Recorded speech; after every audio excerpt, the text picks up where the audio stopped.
There are moments in life when something feels heavy inside us, but we cannot explain it. Nothing dramatic happened. No clear reason appears. And yet something inside feels different, quieter, or heavier, or slightly distant. In those moments, people often try to understand quickly. They search for a clear label. Am I sad?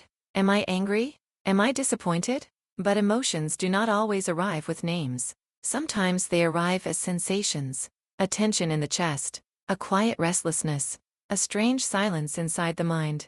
Something is present, but it hasn't fully revealed itself yet. Many people feel uncomfortable with this uncertainty. They want to understand immediately. They want clarity.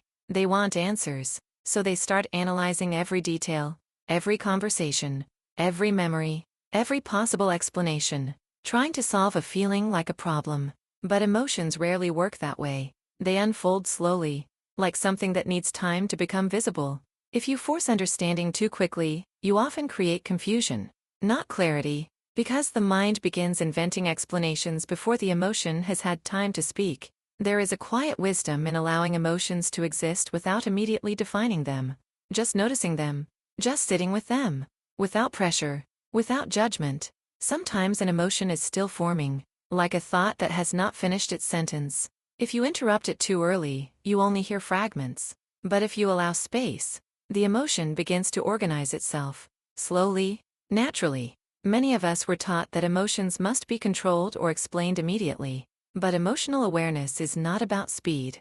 It is about presence. It is about learning to stay with what is not yet clear. When you don't know what you feel yet, nothing is wrong. You are simply in the middle of an inner process. Something inside you is still unfolding, still moving, still finding its shape. Sometimes understanding arrives later, while walking, while writing, while sitting quietly, or even days later. Suddenly, the feeling becomes clearer, and you realize that it needed time, not pressure. There is strength in this kind of patience. The patience to feel before explaining. The patience to observe before reacting. The patience to listen to your inner world. When you give emotions time, they become easier to understand. Because they are no longer forced. They are simply revealed. So if you find yourself in a moment where you cannot explain what you feel, pause. You do not need to rush. You do not need to solve it immediately. Some emotions are not meant to be understood instantly.